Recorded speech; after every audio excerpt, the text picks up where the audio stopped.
Broadcasting live from the Business Radio X studios in Phoenix, Arizona. It's time for Valley Business Radio, spotlighting the Valley's best businesses and the people who lead them. Hello and welcome to Valley Business Radio, where we tell the stories that traditional media tends to ignore and help connect you to the right people. I'm your host, Dr. Adrian McIntyre, and I'm joined in the studio today for a wonderful conversation about U.S.-Mexico business relationships and opportunities. Indira Jeffrey is a binational U.S. and Mexican entrepreneur. She's a business development partner with EKATAR USA and also a leader with the Global Chamber. Welcome, Indira. Thank you very much, Adrian, for having me today here. And yes, I'm very happy to share this platform with my two connationals. In EKATAR, I'm the partner and business owner. What we do, we do marketing for the Hispanic market. We focus on the Hispanic market. And my background is also in finance and international trade. Marvelous. And I want to learn more about all of those things and how they affect the current state of business between the U.S. and Mexico. Also joining us is Gabriela Castro, Chief Executive Officer and founder of Trade in Motion, a business consulting firm. Welcome, Gabriela. Thank you. Good morning. Good morning. I'm glad that you're here. And our third guest is Eduardo Gonzalez, president at 258 Consulting. Welcome, Eduardo. Hey, welcome. Thank you for having us. Indira, you already started down this path a little bit, and I'd love you to continue. Tell us more about your work and a bit about your background. This will help us understand some of the key issues we need to flesh out over the course of this conversation. What is EKATAR and what is your role? And then we'll use that as a way to begin exploring the topic. Absolutely. Yes, EKATAR is a marketing company. The main office are in Mexico. And we do international marketing, basically. Here in the United States, the company is called EKATAR USA. And we focus in the Hispanic market. What we do, we help companies that are based in the United States, and if they like to target the Hispanic or Latinos, we help them with their advertising, and we do social media, we do marketing campaigns, marketing research, and also for companies that are in Mexico that would like to come to the United States, we help them in the transition of the cross-cultural communication, mainly, and also to target their, in this case, if they are coming from Mexico, to target the American market. Wonderful. And there's a lot of nuance and specificity to many of those challenges, both marketing challenges, operational challenges, cross-border supply chain relationships. We're going to get into some of the details in this conversation. But you mentioned you have a background in banking and finance. You had a 20-year career with many of the biggest financial services companies in the world, held a number of different roles. How does that background shape your approach to this kind of business development? Well, actually, I think it's the basic of everything, finance, because you have to do with money and deal with money for your whole life. I started working for HSBC in Mexico back in 1996. And I started working as a private banker. So I started on that role, knowing more about what it is, the finance environment, also how that will affect the economy, how the banks affect the economy, and what is a central bank. A lot of people, they don't know there is a central bank in all the countries. I also work for another bank where I was the correspondent banking. For that bank, I used to go to different banks to create good relationships with the other banks and to have the line of credits working. Here in the United States, I work for JP Morgan Chase and Charles Schwab. That helped me a lot with improving my background in finance. That's certainly where the rubber meets the road for businesses, both in terms of their survival, their access to capital, their ability to generate revenue, turn a profit, all the things that really matter in the lifeblood of business. You're also a leader with the Global Chamber. Which is the reason why we're all gathered together today. Doug Brunke and the Global Chamber arranged a series of these kind of conversations, really highlighting international dimensions of our work here in the Valley. Can you tell us a little bit about the Global Chamber and give us some background? We'll come back to this, of course, but what would be your introduction to the Global Chamber for people who've never heard of it? The Global Chamber is chamber of commerce. We can tell that, where the main objective is to connect people, to connect people with interest in any kind of negotiations, or also people that they would like to expand their business, or people they would like to export or import. Fortunately, we have many kind of different directors and leaders from different industries in the Global Chamber. And it's not just in the United States. We have more than 200 offices around the world. And that's the beauty of this chamber, that you can connect from, if you are in the United States, you can connect with people in Africa, in Mexico, in Argentina. And it doesn't matter what kind of industry you are in, we will find someone to connect you and to help you. Yes, it's a global network, 525 metropolitan areas, 195 countries. That's almost all of them. Yes. Country-wise anyway, not cities. But it's really something I'm looking forward to learning more about and finding more opportunity to connect with professionals and business leaders in many other places. Let's turn for a minute to Gabriela Castro. Tell us a little bit about your work. Tell us about Trade in Motion and the kind of things you do, the problems you solve, the people you serve. Thank you very much for the invitation. I'm honored to be here. Thank you. Trade in Motion is a business consulting firm incorporated in Arizona, and we support companies to do business in North America. That being said, we support companies to do business in the U.S., Mexico, and Canada. And the sectors that we manage are mining, automotive, aerospace, and clean technologies. The sector in which we have the most of expertise is mining. As you know, Mexico has a big tradition of mining since like 500 years ago. And there's a lot of mining activity. In fact, 68% of mining investment in Mexico from foreign companies. There is 68% of investment from foreign companies in the mining sector, which is $1.4 billion. And Mexico is the first producer of silver worldwide. That's why I manage this sector. I like it. I think that the world needs mining. If not, we could not have a mobile. Right. We could not have a car. We could not have many things if mining would not exist. We had a wonderful conversation in this studio a few weeks ago about water. It's one of those things that we all need, for life as well as for business. And yet it's something we often take for granted. We don't ask ourselves, where does this come from? How does it get here? Who manages it along the way? What do we need to do to be responsible stewards of this limited resource, et cetera, et cetera? And of course, the same can be said for the extractive industries and that produce the raw material that drives so much of the way we do things in this world.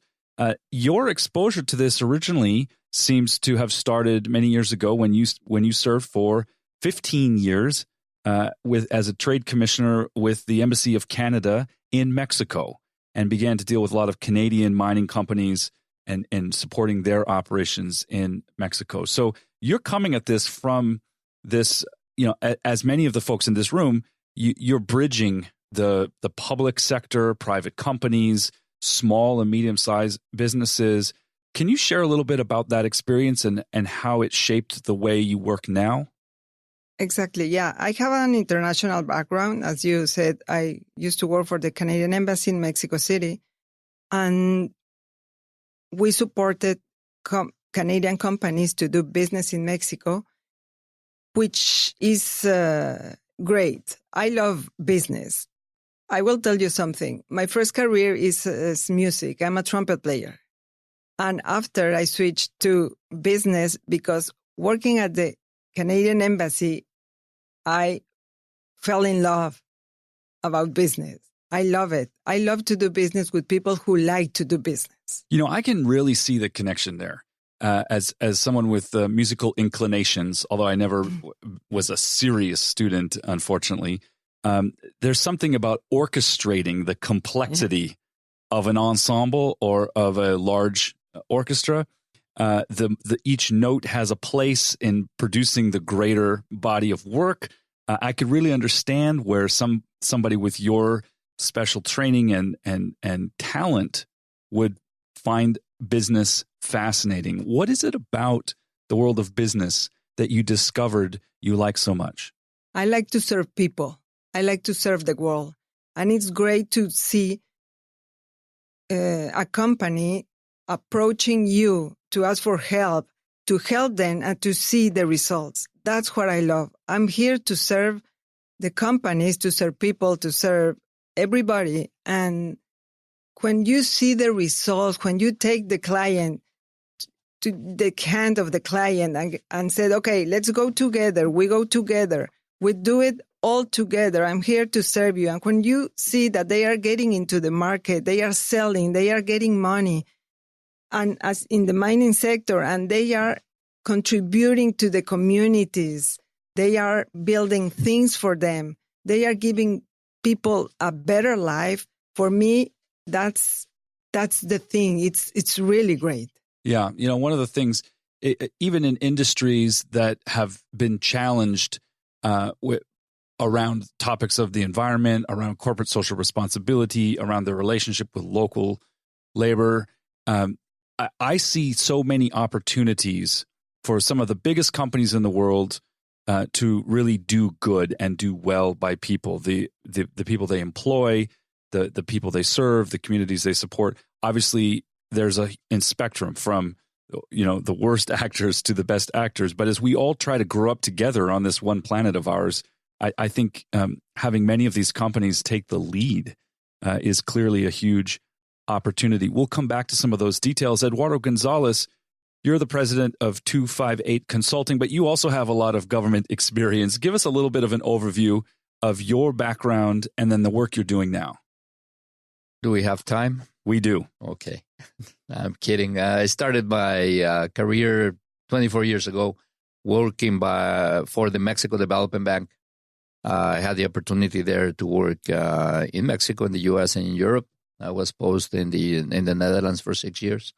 And then after that, I worked for another Mexican government agency called ProMexico. Did that for 9 years. And my most recent post was opening the Phoenix office, which we did 4 years ago. Currently, I am the president and founder of 258 Consulting. It's a consulting firm that helps companies nearshore their manufacturing operations. We also help under international business development, Mexican companies and U.S. companies. And we also help on the contract manufacturing search. So basically what we do is if a company is looking to bring into North America their manufacturing, we help them do that in an efficient way. And the idea behind it is that we think that North America is a region that it is more competitive if we partner between us with competing in a global marketplace, and we don't see the region as competing. So we see each other as partnering. Now, the name 258 refers to something specific. Talk a little about that and why that's important, why that's symbolic. Sure. So 258 are the border monuments still standing between Mexico and the U.S. So these monuments were set around the middle of the 1800s, and they go from the Gulf of Mexico all the way to the Pacific. These are stone monuments, obelisks. Correct. Yeah. Yes. They have different shapes, different designs, but yeah, most of them are obelisks. And I think it's a nice way to mark the border between two countries instead of having fences and walls. Walls and things we hear a lot about these days. You know, I was fascinated when you first mentioned that at an event the Global Chamber put on that I attended, where you and I first had a conversation, because I, as a college student working in the Middle East, was doing some archaeology projects in what was the eastern frontier of the Roman Empire, what is now Israel, Jordan, Syria. And there are remains of Roman border markings and highway markings that can still be found out there in the desert, and outposts. It's very hard to manage an empire that extensive as the Romans discovered, and as other empires have and are discovering today.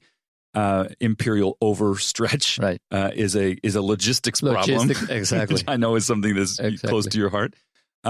But I like that idea that you're marking your own company's work with a reference to something, a time when there was fluidity. There was still a distinct border, if you will, but it was a border marked, not so much monitored and policed in the way that we're doing it now. Let's transition a bit, and please feel free to include more of your own background and insights from specific things you've been involved with. But let's talk now topically about the business environment between the United States and Mexico. Certainly here in Arizona, this is something that is of prime importance. Mexico is Arizona's largest trading partner, and not by a small amount, something 4 times greater than the second place trading partner.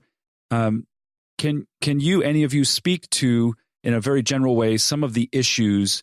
Obviously, the USMCA, the United States, Mexico, Canada agreement is certainly relevant and timely right now. But beyond that, there's a lot people may not realize about the extensive business relationships between these two countries. So let's talk in a very general way, first of all, about the types of businesses that show up in this lens when we're looking at the world of business through U.S.-Mexico partnerships. What kind of companies are we talking about? Well, I can fill into that because due to what I do, I have to deal with a lot of kind of companies. But what I can tell is that a lot of people nowadays, they are asking why to invest in Mexico. Well, we can, just relate to the proximity between the United States and Mexico. We are neighbors forever. And but also we can tell that in Mexico there is a population of more than 230 million. And from that, the income of everyone is increasing. Also, despite of all the activities that have been occur on the last days, Mexico's macroeconomic stability is great. We have a growing consumer base. Also, the rising of the skilled labor pool is very good. And mostly Mexico is always a welcome foreign investment as in the United States. So I can, yes, with that, and also the good relationship between both countries has to do with, why not to do business between both countries. Gabriela, a minute ago, you mentioned mining specifically, but of course there are other types of companies, small and large, that are concerned with U.S.-Mexico relations, either because they make things in Mexico that are sold to the United States. Automotive comes to mind as probably the largest piece of that pie in terms of both imports and exports. But there are other companies as well. I'm really wanting to flesh out the picture here so people can get a sense of, what kinds of businesses are we talking about? When we talk about U.S.-Mexico business relationships, what are the big buckets?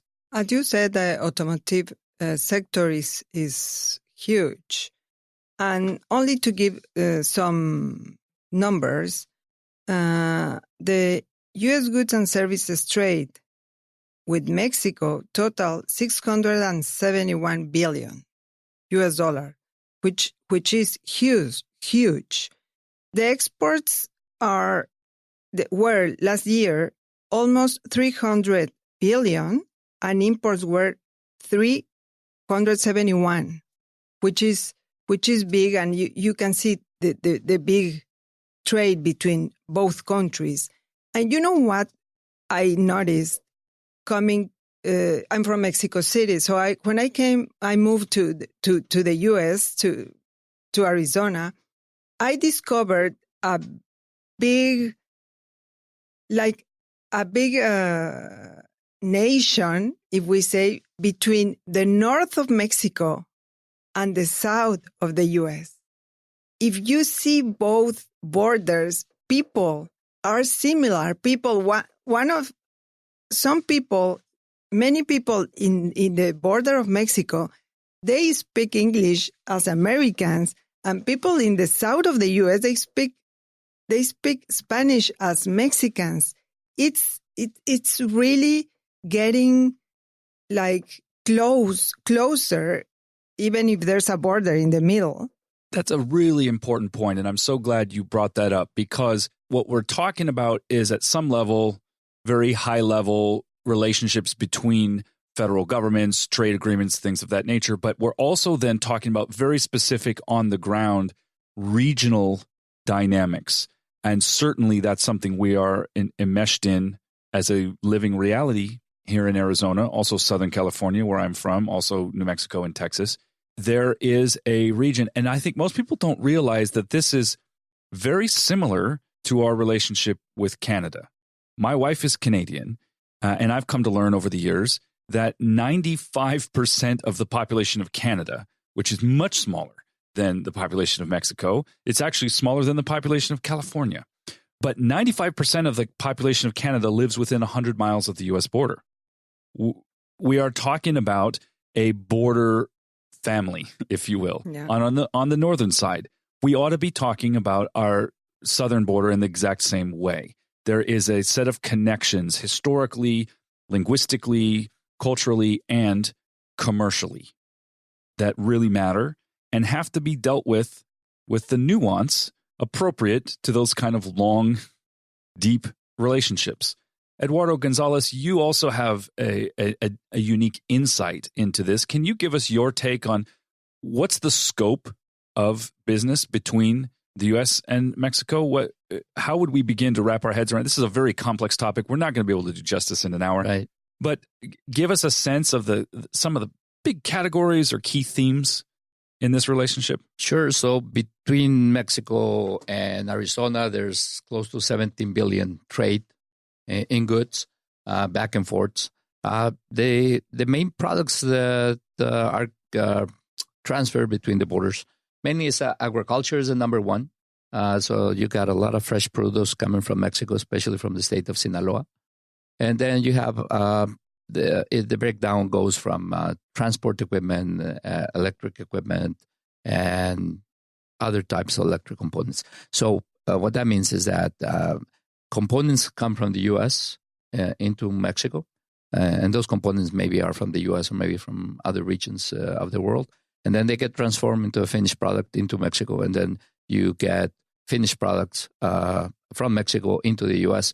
or maybe other components for bigger parts. So you got, And there's a unique aspect of this as well, which I'm not as familiar with. I'd love you and the other panelists to speak to, which is the multinational factories so many of these goods cross the border multiple times. I'm blanking out on the name of this phenomenon, but the places where things are assembled. Well, the place called Mexico. And right, but and, the name and the yeah, I know what you mean. So historically, it was called Maquila. Thank you. That's the word I could not remember. But now it has a new name. So actually, it used to be called Maquila program, but now it's called IMEX, IMEX, IMEX. So basically, what the government of Mexico promotes or incentivizes is that companies can bring in raw materials without any duties, basically inbound, and then manufacture those into a finished product, and then export that finished product without any duties. Right, Yes. and we see this in other parts of the world where I have more in-depth familiarity with free trade zones or qualified industrial zones, QIZs, QIZs, depending on who you're talking to. So yes, that's the idea that there's a set of incentives around the importing of raw materials with a set of rules around what percentages must be inputs from, et cetera, et cetera. I'm sure this gets very technical. What is the benefit of the IMEX program for both sides of the fence? Well, it first started in the 70s, and then the main idea was to generate jobs. Yeah. Just create a location where companies can come in and manufacture it. So take advantage of lower cost of labor. Exactly. I got you. Yeah. And then some country in Asia copied the system, and now we're losing a lot of market to China. And now the current situation is that you have a lot of a change in technical and a lot of technologies being shared between companies in Mexico and the U.S. For example, across the border here in Sonora, you got a large number of Mexican companies doing automation because the U.S. or foreign companies require this type of services in Mexico. So the universities got a lot of new careers in place. So we have a lot of professionals in automation just across the border. And the same goes for aerospace engineers, mechanical, industrial, and especially another niche is software development and design. I'm very glad you brought that up. I think it's so important to, and it's partly why I was asking this question and keep coming back to it. I want us to understand, I want our listeners to understand that we're not just talking about importing tomatoes or Ford, engine parts. We are talking about an extremely skilled, and Indira, Jeffrey, you mentioned this in your opening remarks, a very skilled and increasingly developing skilled labor pool where high-tech, software, aerospace, engineering is all at play. And we need to understand that this is a mature economy with a skilled labor pool, and that doing business is a good idea for both sides of this family, if you will, this extended and sometimes dysfunctional family of ours called humanity. and I think that's really important. This brings us to the agreements that have historically governed these relationships. For me, growing up, it was NAFTA, and then more recently, we now need to talk about the evolution of NAFTA and the USMCA, the United States, Mexico, Canada Agreement. So let's talk about that for a minute, because at least at a high level, and certainly there's a sense of urgency given it has been signed but not ratified, and there's a lot of conversation around that. Let's talk about the USMCA. What is it? Why is it important? What needs to be done now to accelerate this important agreement? I can start. Please. Actually, this is a subject that I'm very passionate about because, as many of you know, NAFTA started in 1994. And it was reviewed not a long time ago. And it has 34 chapters. So 34 chapters that are, including all the negotiations between Mexico, the United States, and Canada. One of the points I would like to remark right now, it is that it's not ratified by the U.S., as many of us know. And this is because the U.S., they are asking certain conditions for the U.S. to sign the agreement. And one of them is for the auto sector in Mexico, the minimum wage has to be $16. The wage right now is about $3 a day. So, and a day? A day. A day. Yes. And the minimum wage will be $16 per hour. So right there, the Mexican government, they have a lot to do, a lot of work to do to get from $3 a day to $16 per hour. So, well, many, they were saying that it may be ratified by the end of this year. I don't think so. Well, certainly the Congress has been preoccupied with other things.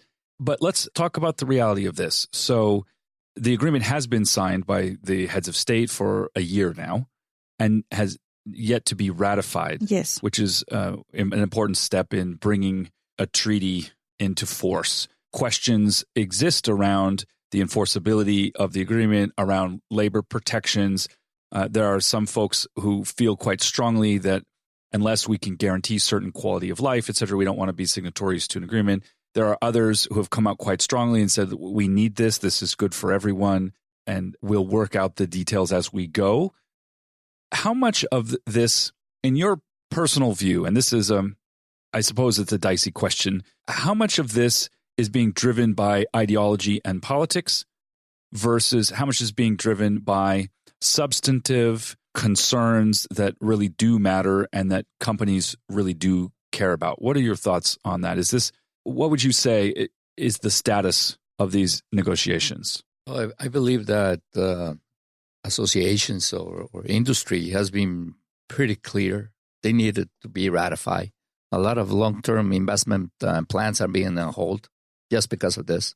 So I think it's pretty clear. I mean, industry and commerce is backing it up. Right. You hear it all the time. The Arizona Chamber of Commerce almost every 3 days has an announcement and says that we need to pass this. Sure. And the U.S. Chamber of Commerce as well, taking a very active role nationally in legislative meetings, lobbying, urging this. Governor Ducey here in Arizona has been very vocal that Arizona's 9 congressional members need to move quickly on this if possible. Right. Certainly, Congressman Stanton has been a leader in that regard. Correct. But there remains some concerns and reservations. And I guess the question I didn't ask very well, I'll try to take another stab at it, is how many of those concerns and reservations do you feel are legitimate substantive issues that really do need to be addressed versus the kind of politics and wheeling and dealing? And well, to that, I can say that, Mexico is the main partner for Arizona in business. 63,000 jobs depend on trade in Arizona. It's the de facto reality. Exactly. Regardless of. Right. And you mentioned tomatoes. That's a really important fact. If you take tomatoes, I think the U.S. and Canada, between the U.S. and Canada, they import about 2 billion pounds, which is about 3.5 billion pounds of tomatoes, which is in fact close to $2 billion. But the impact in that economy is pretty impressive. The University of Arizona did a study on this. They took figures from 2016. So only tomatoes generate 33,000 jobs. And the impact on the GDP is $2.9 billion. $1.4 billion is employee compensation. $353 million is business owner income, and $400 million is total tax only by tomatoes. So you have to add automotive and all the manufacturing parts and all the $600 billion that Gabriela mentioned. So there's the answer. So it's important, and there's a lot of business at stake. Right. Well, Congress figures out how and when to deal with this.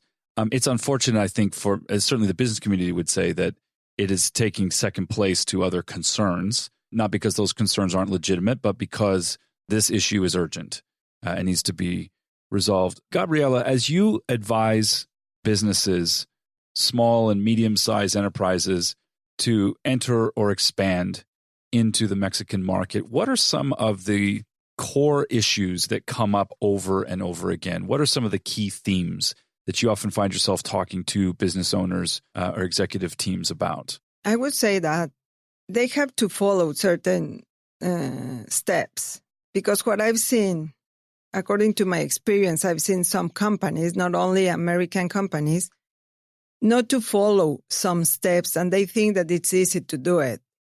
And first of all, they need to know if they are export ready or not. Maybe they are not. They have to know if they are export ready because they already export, if they are market ready because the markets are different. Don't think that because you speak Spanish and you are from a Latin American country, you can go to another Latin American country. The cultures are really different. You have to does a company have a international plan in their business plan? Maybe not. Do they have the capacity of going abroad? The capacity I'm talking about resources. Have they thought if the market that they are targeting, it's the good market for their product? There are many steps to follow. Are they ready to transform all the documents into the language of in this case into Spanish? Are they ready to do business in a different way than in the U.S.? Are you ready to travel to Mexico 2, 3, 4 times because the buyer, that's what it's expecting? So there are many steps to follow that some companies don't do. And sometimes they overestimate that it's easy and they can do it, and they fail or they lose money. I mean, failure like losing money. At the end, they arrive, but they lose money. Right. And business is about money. Indira, Jeffrey, you mentioned earlier that you also work with companies, particularly on cross-cultural communication, marketing, but also relationship building, business development. What are some of the key themes or issues that you see through that lens? What are the things that companies need to be thinking about or dealing with in order to be effective at a cross-border business environment? Yes, and unfortunately, it's for both sides because Mexico, companies in Mexico, they think just because they come on vacation and they know some of the culture, they are ready to do business, but it's not that. I think here the main element is to have by your side someone that is an expert on the Mexican side and on the American side.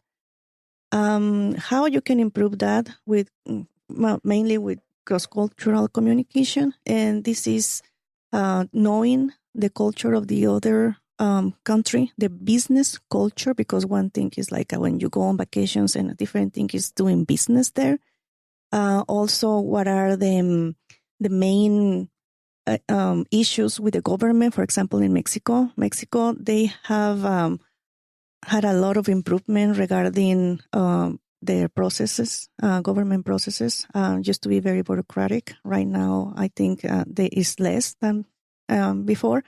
And also here in the United States, for the Mexicans coming to the United States, they have to know that everything has a structure. And also the business, the time is money. And you have to come ready with all the elements your product needs, like, for example, labels. What are the requirements a label needs? Also, for example, size. Maybe, if you are going to export a certain product, but the size is too big or too small for the U.S. consumer, you have to take in consideration those details. The packaging, exactly. The packaging, but also the size of the product. Because, for example, for let's say tomatoes, the tomatoes, they have to have a certain size. And not all the tomatoes that are growing in Mexico can come to the United States. And is this because of consumer taste or because of regulatory restrictions or both? They have to do with the consumer perception. Yes.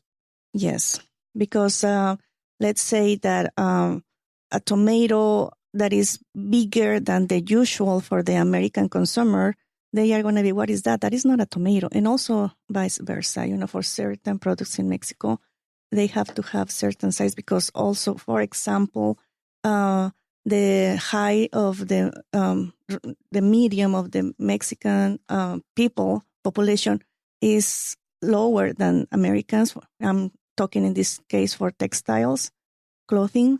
So there are a lot of requirements that you have to take in consideration when you are exporting or importing. You know, it's amazing what 100 years of mass production and mass consumption have done to perception of reality. The fact that we have to call heirloom tomatoes by a special name because they look weird compared, whereas 100 years ago we might have just called it tomatoes and everybody understood because they grew their own, had more of a relationship to. They come in different shapes and sizes and deformations and whatever. Now, if it's not this round red thing, we don't even recognize it's a tomato, which is fascinating to me as an anthropologist that we have lost our relationship to some of those things. When it comes to some of the cross-border business relationships, I'd be interested in hearing about what's really working well. What are some of the organizations that are supporting business owners in creating direct relationships? The Global Chamber is, of course, one of them, but I know there are other initiatives. There's support, whether it's provided by economic development folks or independent, private sector, nonprofits.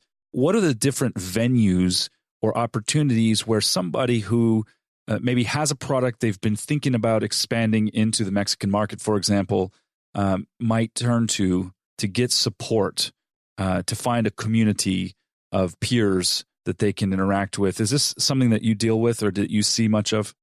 Yeah. I think business is a little bit like water. It will find its own way, its own path. Sure. So, but of course, businesses thrives on the support and the business community and the service providers.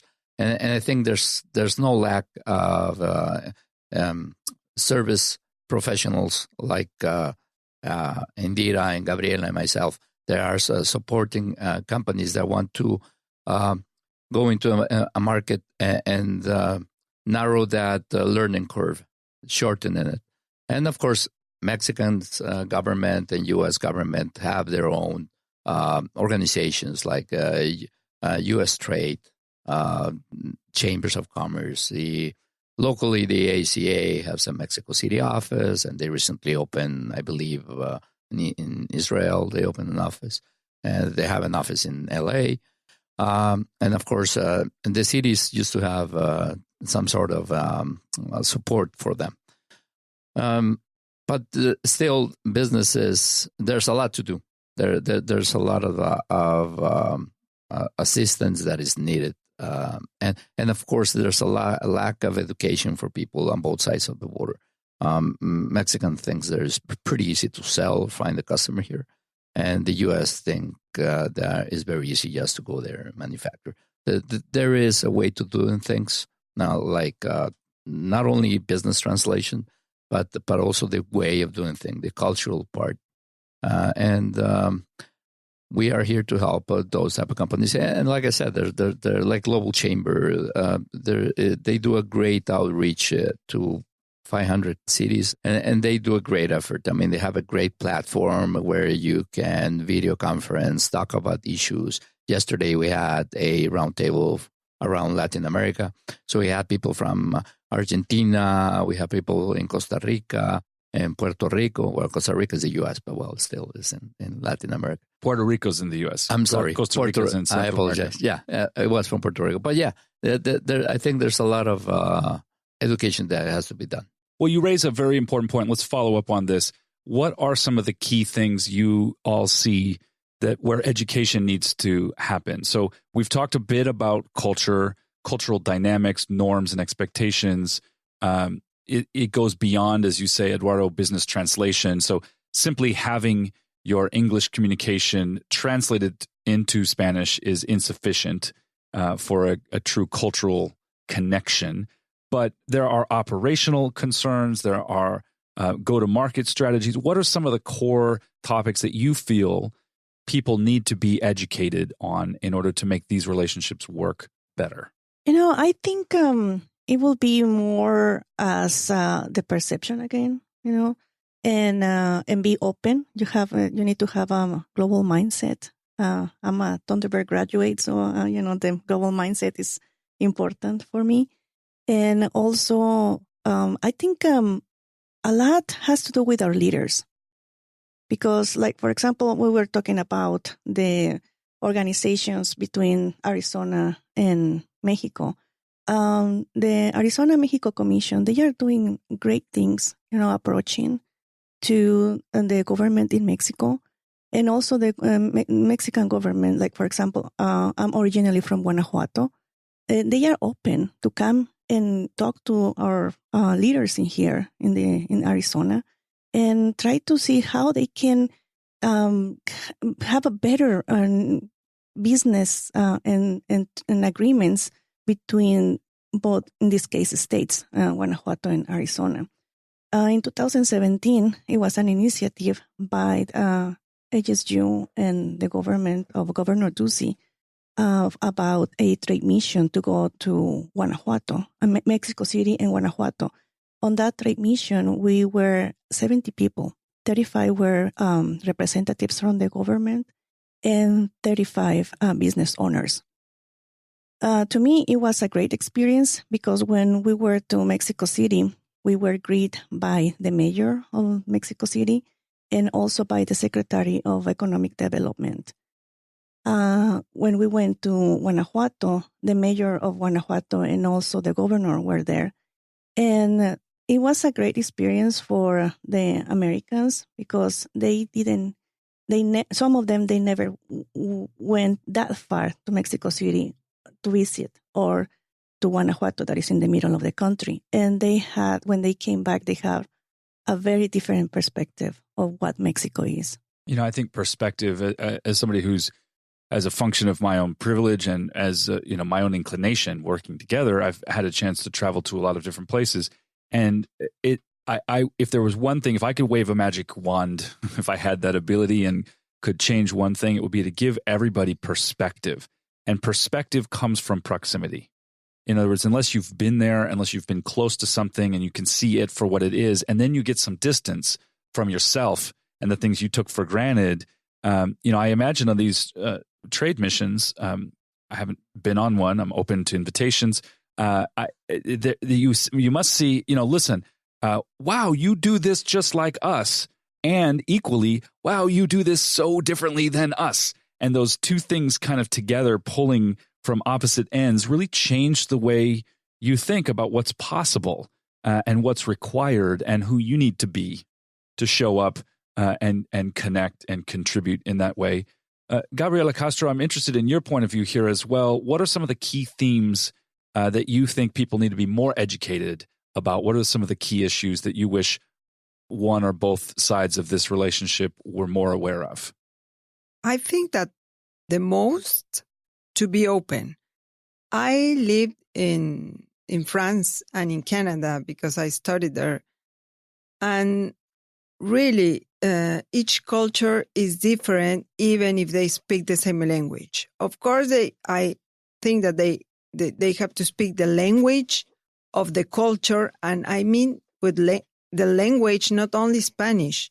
You have to do the way Mexicans do. You have to eat the way Mexicans eat. You have to be there hand by hand to understand the culture. Because if you want to do business, you have to know that meetings are long meetings. You talk about family. You eat tacos. You eat spicy. You drink tequila. You drink mezcal. You have to be really like acting like a Mexican if you want to do business with them. It's not. I've heard many times, not only Americans, many other people saying, "In my country we do business like this." I say, "Okay, so don't do business in other countries. You have to get accustomed to do business in a different way in this global world if you really want to succeed." Yeah, there's a flexibility of mindset and expectations that I think is required to meet people where they are. I mean, the stereotype of the ugly American and unfortunately it's a stereotype that has some truth to it, and that's why it's persisted, is that of someone imposing their own norms everywhere they go, demanding everybody meet them where they are in their ways of being and acting and moving in the world. So whether or not you are passing as Mexican in Mexico is not so much the point as, are you willing to be flexible, to participate and to be open? In other words, it's the absence of rigidity seems to make a big difference. That's just my opinion, having been a few places, about what really matters and how what really brings people together. Communicating that you are willing to do things a different way than you thought you needed to do them. Exactly. Without compromising core principles, obviously, on either side. But that's what makes this grand human experiment so interesting, and what makes the opportunities so rich. We're coming up on the end of our conversation here, but I do have one question for everybody, which is, from where you sit, you see things in some ways the same, in some ways differently. But I'm curious, what are some of the top opportunities that you wish more people were aware of or taking action on? What are some of the key things, as we wrap up this conversation, you'd like to say, this is something I want more people to know about? Let's just work our way around the table and see what comes to mind. Indira, Jeffrey? Well, I'm a member with the Global Chamber. I think a lot of people knows about the Global Chamber and all the benefits that this organization offers. But it's not just the networking, it's also the connections, high quality connections. And I think it's a very good opportunity for anyone who wants to go to a different country, meaning business-wise, to belong to the Global Chamber. Also, what I would like to highlight is that just be open-minded to new cultures, new languages, and to read about, to be informed about other cultures too. Marvelous. Thank you very much. Gabriela Castro, key opportunities that you see you wish more people were aware of? Globally, there's business everywhere. Look for the opportunities. Open your mind and see that there are opportunities everywhere. Go abroad, meet people, learn a different language, which is very important. And of course, serve the world. We are here to serve everybody. Very well said indeed. Eduardo Gonzalez, what about you? What are the top things you wish more people were aware of or taking action on? Well, I think they should know there is a big market next door, 130 million Mexicans. Mexico has free trade agreements with 46 countries, so it's a great platform for exports. And also talent. If you're searching for talent or struggling in the U.S., maybe you can find it abroad. And most importantly, I want to make people aware of my website, if I can. Absolutely. That's a key resource. So it's mexicomanufacturing258.com. Wonderful. I'll be happy to help. Especially for folks that are looking for specific tactical advice in those areas of expertise of yours, it would be foolish not to go there. And we'll link up everybody's websites and social profiles and things, because I really think the three of you are among the opportunities I wish more people knew about. And there's one more. The Global Chamber has a summit coming up here in Phoenix on December 10. This is Global to Local Innovation Summit. The topic is sustaining growth. It's going to be at SkySong, ASU SkySong, and the lineup of speakers is incredible. The program is going to run from, I think, 12:30 until the evening, 7 o'clock or so.